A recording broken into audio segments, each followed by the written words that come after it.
तो दोस्तों 2007 की सुपरहिट कॉमेडी फिल्म वेलकम का तीसरा पार्ट रिलीज हो चुका है। यह अपने पहले पार्ट की तरह ही बहुत बढ़िया है।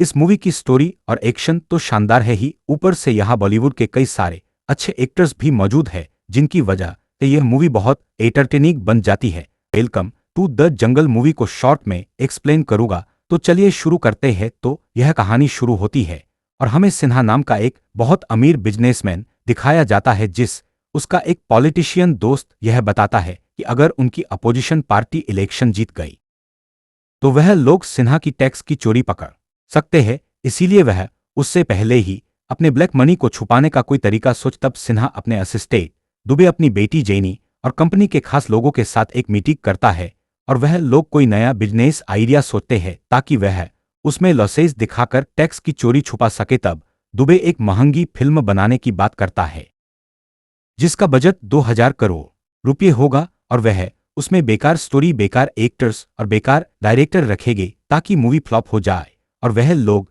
इनकम टैक्स डिपार्टमेंट से बच जाए। सिन्हा को यह आइडिया पसंद आ जाता है और वह दुबे को उस पर काम शुरू करने बोलता है। फिर दुबे देव और दास नाम के दो गरीब डायरेक्टर और उनके साथ ही नसुक नाम के एक अंधे कैमरामैन को ढूंढ के लाता है, जिन्हें एक बड़ी फ्लॉप फिल्म बनाने का काम दे दिया जाता है। फिर देव और दास राजीव कोहली नाम के एक एक्टर से मिलते हैं, जो कि पहले एक बड़ा स्टार था लेकिन उसका करियर डाउन हो गया था, इसीलिए वह भोजपुरी फिल्मों में छोटे मोटे रोल्स कर रहा था। वो लोग राजीव को 200 करोड़ रुपये में उस मूवी के लिए साइन कर लेते हैं। इसी दौरान दास और देव को रोमियो और येरा अन्ना नाम के दो गूढ़े किडनैप कर लेते हैं, जो कि पहली वेलकम फिल्म के मजनू और उदय के भाई थे। असल में देव और दास ने रोमियो और येरा अन्ना से पैसे उधार लिए थे जो उन्होंने लौटाए नहीं थे, इसीलिए वह दोनों इन्हें किडनैप कर लेते हैं। तब देव और दास उन्हें बोलते हैं कि वह एक फिल्म बना रहे हैं जिससे उन्हें करोड़ रुपए मिलेंगे, तब वह उनका पैसा लौटा देंगे। यह सुनकर रोमियो और अन्ना बोलते हैं कि अब उन्हें वह पैसे नहीं चाहे, बस उन्हें उस फिल्म में काम करना है, क्योंकि उन दोनों को एक्टिंग का शौक था। इसके बाद दास और देव अपनी मूवी के लिए और भी कई सारे एक्टर्स को साइन करते हैं, क्योंकि उस फिल्म की स्टोरी में बहुत सारे कैरेक्टर्स की जरूरत थी। फिर सिन्हा अपनी बेटी जेनी को भी एक्ट्रेस बनाकर उस मूवी में भेज देता है, क्योंकि वह बहुत बेवकूफ थी और उसके फिल्म में रहने से वह पक्का फ्लॉप हो सकती थी। शूटिंग शुरू होने से पहले देव और दास सभी एक्टर्स को एक आर्मी ऑफिसर से मिलिट्री की ट्रेनिंग दिलवाते हैं, क्योंकि मूवी की स्टोरी यह थी कि उन सब लोगों को फौजी बनके एक जंगल में मौजूद गांव में जाना था और गांव वालों को आतंकवादियों से बचाना था। फिल्म का नाम था वेलकम टू द जंगल। फिर वह सब मिलिट्री की ट्रेनिंग लेके शूटिंग शुरू करते हैं, जिसके लिए वह एक बहुत बड़े सेट पर जाते हैं। फिल्म में एक सीन था जिसमें उन्हें पूरे सेट को बॉम्ब से उड़ाना था। उस काम के लिए वहां डोमिनिक नाम के एक आदमी को बुलाया जाता है, जो कि पूरे सेट पर बारूद लगा देता है। लेकिन फिर शूटिंग के दौरान वहां कुछ एक्टर्स का आपस में झगड़ा हो जाता है, जिससे थोड़ी गलतफहमी हो जाती है और डोमिनिक गलती से वो सेट को जल्दी ब्लास्ट कर देता है। दूसरी तरफ सिन्हा का पॉलिटिशियन दोस्त उसे यह बोलता है उनकी अपोजिशन पार्टी इलेक्शन जीत गई, इसीलिए अब वह उसकी हेल्प नहीं कर सकता। तब सिन्हा के घर पर इनकम टैक्स वाले आ जाते हैं और वह वहां रेड मार के उसके सारे पैसे और घर की हर चीज जब्त कर लेते हैं। उसका बिजनेस भी सीज कर लिया जाता है, जिससे वह बर्बाद हो जाता है। इसीलिए अब सिन्हा के पास जल्दी पैसे कमाने का सिर्फ एक ही रास्ता बचता है, जो थी वो फिल्म, मतलब पहले वो जिस मूवी को फ्लॉप बना के टैक्स बचाना चाह रहा था, अब उसी फिल्म को हिट बना के वह पैसे कमाने का सोचता है और दुबे को बोलता है कि वह किसी भी तरह एक दिन में ही उस फिल्म की शूटिंग कंप्लीट करे और उसे सुपरहिट बनाए। पर उधर फिल्म का सेट तबाह हो गया था और अब उनके पास पैसे भी नहीं थे। तब डोमिनिक अपनी गलती सुधारने के लिए डायरेक्टर्स को बोलता है कि एक रियल लोकेशन है जो कि उनके सेट से बिल्कुल मिलती जुलती है, वहां वो अपनी शूटिंग पूरी कर सकते हैं। वो था आजादगंज नाम का एक गांव, जो कि बॉर्डर के पास था और जंगल के बीच में। लेकिन इस प्लान में एक ही प्रॉब्लम थी कि उस गांव में अक्सर आतंकवादी आते थे। फिर भी दुबे, देवदास और नैनसुख इस काम के लिए तैयार हो जाते हैं और वह किसी भी एक्टर को यह नहीं बता कि वह एक रियल लोकेशन पर असली गांव वालों के बीच जा रहे हैं। फिर वो सब लोग आजादगंज पहुंच जाते हैं, जहां फिल्म की कास्ट को लगता है कि वो गांव वाले भी एक्टर्स हैं और वह गांव वालों को इनके आर्मी यूनिफॉर्म देखकर लगता है कि वो असली फौजी है, जो कि उन्हें आतंकवादियों से बचाने आए हैं। इसीलिए वह बहुत खुश हो जाते हैं। फिर वहां देवदास और ननसुख छोटे कैमरा से छुप के शूटिंग करते हैं ताकि किसी गांव वाले को उन पर शक ना हो। दूसरी तरफ उन टेररिस्ट के लीडर जतारा को यह खबर मिलती है कि आजादगंज में इंडियन आर्मी वाले आए हैं, इसीलिए वह अपने 4 आदमियों को उनसे निपटने भेज देता है। इधर दास और देव अपने एक एक्शन सीन के लिए 4 गूरे जैसे आदमी ढूंढ रहे थे। इसी बीच वह असली आतंकवादी वहां पहुंच जाते हैं, जिससे वह दोनों डायरेक्टर्स को लगता है कि उनमें से ही किसी एक ने उन लोगों को शूटिंग के लिए वहां बुलाया है। फिर वो एक्टर्स भी उन टेररिस्ट को नकली समझ के उन्हें बहुत पीट देते हैं, लेकिन गांव वालों को यह सब बिल्कुल असली लग रहा था और वह इससे काफी खुश थे। फिर वह एक्टर और डायरेक्टर अपनी फिल्म की हैप्पी रीक के लिए एक गाना शूट करते हैं और जब वह वहां से निकलने ही वाले होते हैं तभी वहां जतारा अपनी पूरी फौज लेकर आ जाता है, जो कि अपने आदमियों की पिटाई से बहुत गुस्सा था। लेकिन वो एक्टर्स अभी भी उन टेररिस्ट को नकली समझ रहे थे और उनके सामने डायलॉग बाजी कर रहे थे। पर जब जतारा वहां पे रोमियो के हाथ पर एक गोली मारता है और उसे बहुत दर्द होता है, तब देव और दास को पता चलता है कि वहां असली आतंकवादी आए हैं।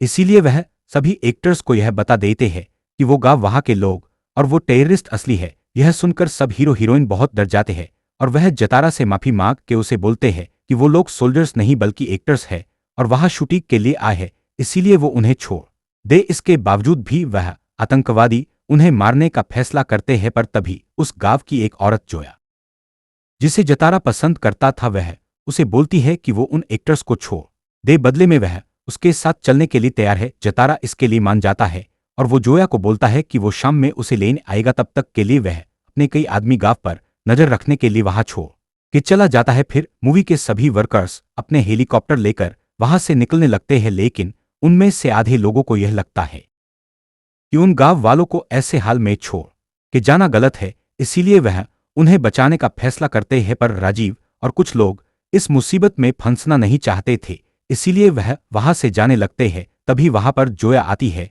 और वह अपनी बेटी उर्वी को राजीव के पास देकर बोलती है कि वो उसे लेकर चली जाए ताकि वो इस बुरे माहौल से निकलकर अच्छी जिंदगी जी सके। फिर राजीव और उसके साथी वहां से निकल जाते हैं, लेकिन रास्ते में उन्हें अपनी बुद्धिली पर बहुत पछतावा होता है और वो बची उर्वी, जो कि जतारा के हाथों अपने पिता की मौत देखकर गुगी हो गई थी, वो अब अपनी मां से दूर जाने के गम में जोर से चिल्लाती है तो उसकी आवाज वापस आ जाती है। यह देखकर राजीव और उसके साथियों का दिल पिघल जाता है और वह गांव की तरफ लौट जाते हैं।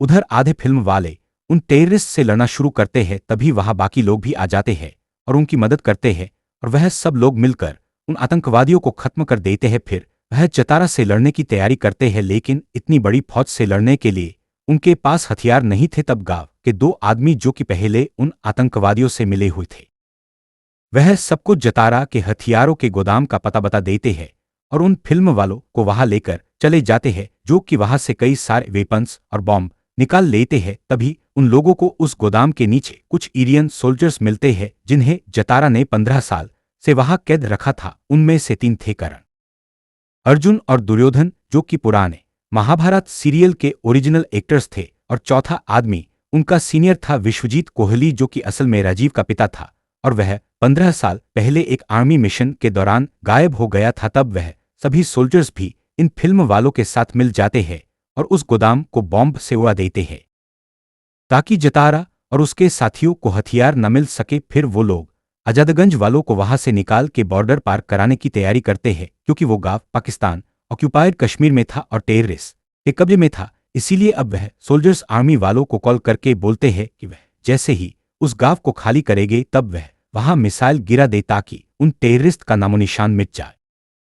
फिर वह सब आजादगंज वालों को वहां से निकालना शुरू करते हैं। तभी रास्ते में उन पर जतारा की फौज हमला कर देती है, लेकिन अब इन एक्टर्स और सोल्जर्स के पास भी बड़े हथियार थे, इसीलिए वह उससे उन्हें जम के टक्कर देते हैं और कई आतंकवादियों को मार देते हैं। आखिर में सभी लोग इरियन बॉर्डर पर पहुंच जाते हैं, लेकिन उर्वी जंगल के बीच में ही फंस गई थी और जतारा ने उसे पकड़ लिया था। तब राजीव के पिता विश्वजीत वहां जाकर उर्वी को बचाते हैं और जतारा से लड़ाई करते हैं। तभी इरियन एयरफोर्स वहां पहुंच जाती है और आजादगंज पर बम गिराना शुरू करती है, जिससे राजीव और बाकी लोगों को लगता है कि उर्वी और विश्वजीत उस गांव में मारे गए, लेकिन फिर दोनों सही सलामत बॉर्डर पर आ जाते हैं और जतारा और उसकी फौज उस बॉम्ब ब्लास्ट में खत्म हो जाते हैं। इस सब के बाद में देव और दास अपनी मूवी को कंप्लीट करके थिएटर्स में रिलीज करते हैं, जो कि सुपरहिट हो जाती है और बहुत ज्यादा पैसे कमाती है। तो दोस्तों, यह था welcome to the jungle movie का एक्सप्लेनेशन। अगर आपको यह वीडियो अच्छी लगी हो तो इसे लाइक और शेयर जरूर करिए